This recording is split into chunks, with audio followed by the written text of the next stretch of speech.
좋은 책 소개해드리겠죠. 오늘도 안정환 작가 자리했습니다. 어서 오시죠. 예, 안녕하세요. 네, 어떤 책 준비하셨습니까? 자, 이번에는 세계사를 바꾼 12가지 신소재라는 책을 소개해드리겠습니다. 어떤 책입니까?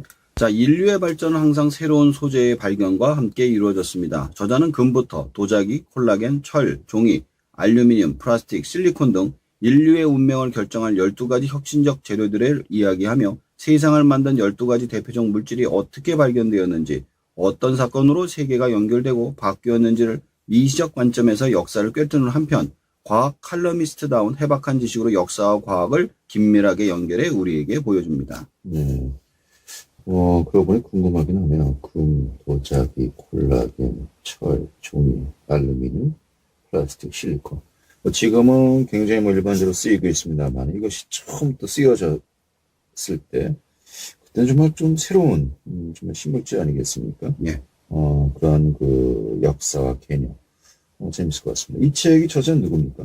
자, 이 책의 저자 사토 겐타로는 도쿄 이과대학 이학부 응용화학부를 졸업하고 도쿄공업대학 대학원에서 유기합성화학을 공부했습니다. 1995년부터 이바라키현 스쿠바시 제약회사 연구원으로 일했는데 이때의 경험 덕분에 유기화학이라는 학문에 특별한 흥미를 느끼게 되었다고 합니다. 1998년부터 인터넷 유기화학미술관이라는 웹사이트를 개설하고 컴퓨터 그래픽으로 분자 이미지를 제작해 관련 기사를 집필해 올렸는데 이 사이트가 큰 인기를 얻으면서 일본을 대표한 과학 블로거로 이름을 알렸죠.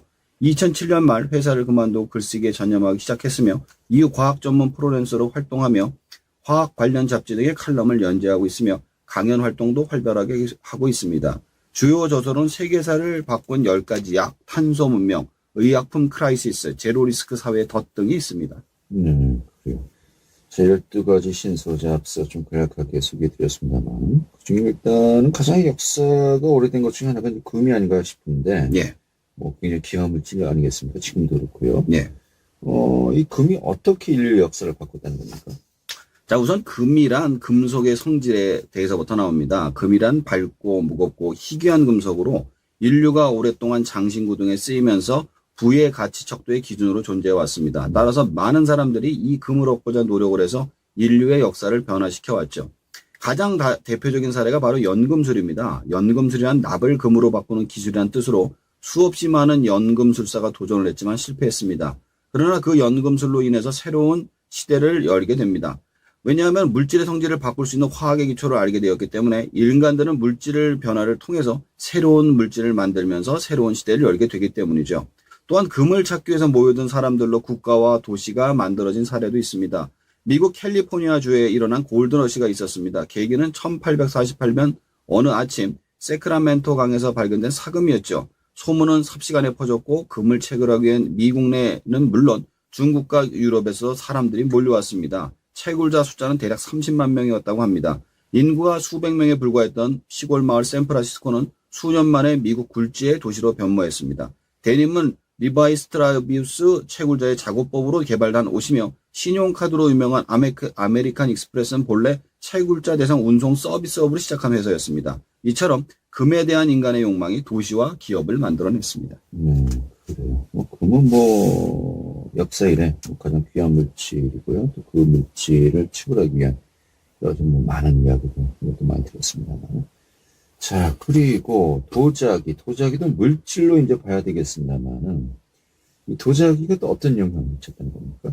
우선 그 도자기의 이름을 정확히 아셔야 되는데 도자기는 도기와 자기의 합성어입니다. 여기에 토기까지 합친 것을 말하는 건데요. 인류의 역사시대 이전부터 토기를 사용했다고 합니다. 우리가 역사 시간에 배우는 빗살무기 같은 토기 같은 것으로 토기의 발명으로 인류는 음식을 익혀서 먹기 시작을 해서 안전하게 먹을 수 있게 되었다고 합니다. 이런 토기의 경우 흙을 돌에 구워서 만드는 방식으로 벽돌도 만들어서 집도 성도 만들 수 있게 되었죠.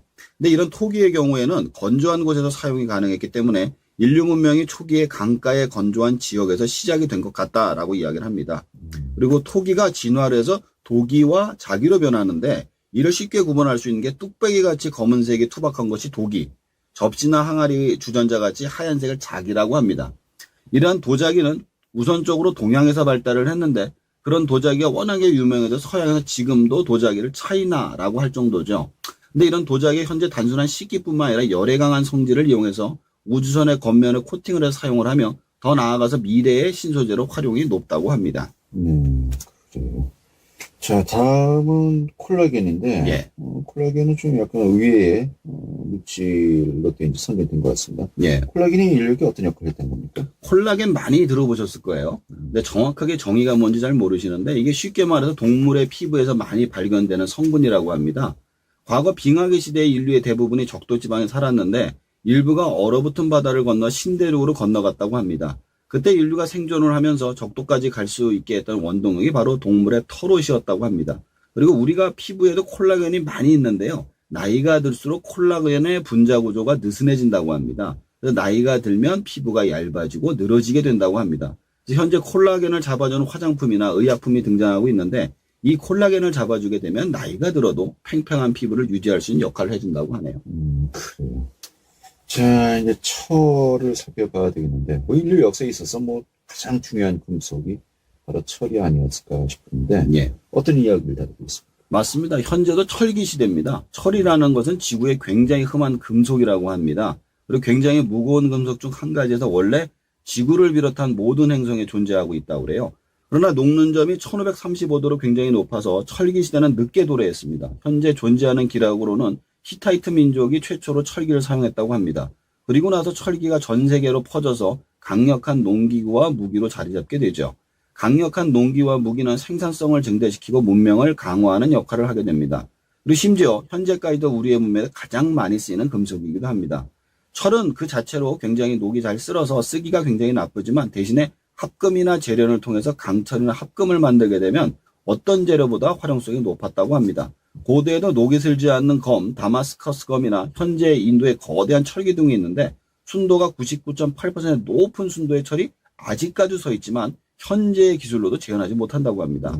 현재는 스테인레스라고 불리는 새로운 철을 만들어서 녹이 슬지 않는 강철을 만드는 데 성공하죠. 그리고 문명이 역시 철의 이동으로 변화하는 것을 알 수 있는데 한때 미국이 최대 강철 생산 국가였다가 일본으로 그리고 지금은 중국으로 이동을 했다고 합니다. 이처럼 철의 이동은 산업의 이동을 설명해주는 지표가 되고 있다고 합니다. 그리고 미래에도 철은 사용 가치가 무궁무진한 금속이라는 점을 알려주고 있습니다. 자, 또 철과 또 대비되는 물질. 예. 하지만 또 인류 역사에 있어서 또 역시 그 중요성은 그 못지않은 것이 바로 종이가 아닌가 싶은데요. 종이에 대한 이야기도 참 많이 있을 것 같네요. 예, 많이 있습니다. 우선 종이는 중국의 체륜이라는 환관이 발명한 것으로 되어 있습니다. 이 역사 기록을 보면 종이 비슷한 것은 그전에도 많이 있었다고 해요. 예를 들어 이집트의 파피루스 같은 경우 4000년도 전에 사용된 기록이 있었으니까요. 근데 너무 비싸고 만들기도 어려워서 사실상 대중화가 불가능했죠. 근데 체륜이 종이를 싼 값에 대량 생산할 수 있는 방식을 개발하고 현재 종이 역시 이 방식과 거의 같은 방식으로 만들기 때문에 실질적인 발명가가 맞습니다. 그리고 종이가 지식 대중화에 어마어마한 영향을 미치는데요. 우선 동양에서는 책들이 종이로 만들어지면서 대량 필사를 통해서 과거 시험이 가능해지게 됩니다. 당시엔 논어나 맹자를 통째로 외우기 위해서는 엄청난 양의 종이가 필요했죠.